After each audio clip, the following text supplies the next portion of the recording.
Do you ever wish you could just wave a wand and make the inequality gap just disappear? Well, if you're Barack Obama, you can, not with a wand, but with an executive order. The president doubling down his record-setting decrees from the White House, today issuing 2 new executive actions demanding equal pay for women. Never mind, he should first look at the pay gap within his own administration. Judge Napolitano doesn't like this presidential fiat legislation.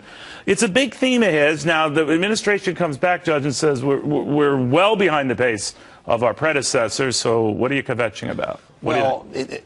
The Congress has given him the authority to do this. The president can actually tinker with contracts that the federal government has entered into and to say to the outside contractor, you have to employ X% of minorities. You have to pay women more money than you're paying them, or we're going to stop paying you. Now, normally, if you and I enter into a contract, one of us cannot unilaterally change the terms of the contract. But Congress permits the president to do that. Now, they didn't. Forward contracts, though, yes, right? Yes, they didn't give this president the power to do it. Prior Congresses gave all presidents the power to do it. So when Congress complains about this, Congress could stop it with a stroke of a pen. But the issue is he doing the right thing?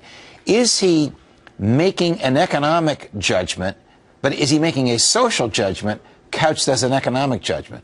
Question, shouldn't the free market determine what people are paid? Because if the contractor can get the services of a class of people for less than what the president thinks they should be paid, that should be between the contractor and the people he's hiring. Stated differently, the president of the United States of America is in the worst position to be telling private business what they should be paying their employers. Congress hasn't done it. If there were a federal law that said women have to be paid the same as men, under the Constitution, Congress can do that under the Commerce Clause. Under the Constitution, the president cannot do it on his own, and that's what he's doing. What if the president says, really, this is just applying to future federal contractors, a very limited pool of people, a very limited pool of contracts. I have no control over what the private sector does.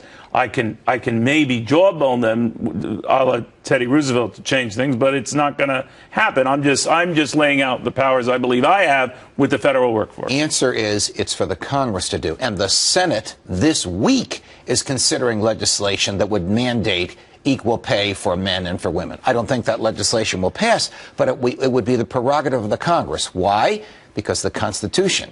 Remember that piece of paper that I spent so much of my time defending? The Constantly make a big deal of this thing. The Constitution gives the power to regulate interstate commerce to the Congress and not to the president. But what if the president comes back? I'm trying to give the full benefits of all doubts.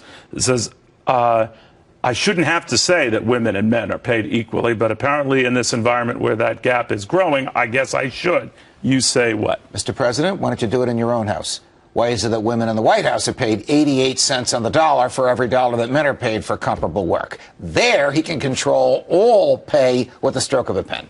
So is he doing this because he really wants it done, or because it's a politically providential thing for him to do at the moment? See, he'll just throw in words like providential. I mean, it just popped into my head. Perfect score in his SATs, you know, right? You got a 1600. I got a 16. I did not. Just 16. It was so long ago, I don't remember what the score was. Exactly. It was providential that you didn't. Or it was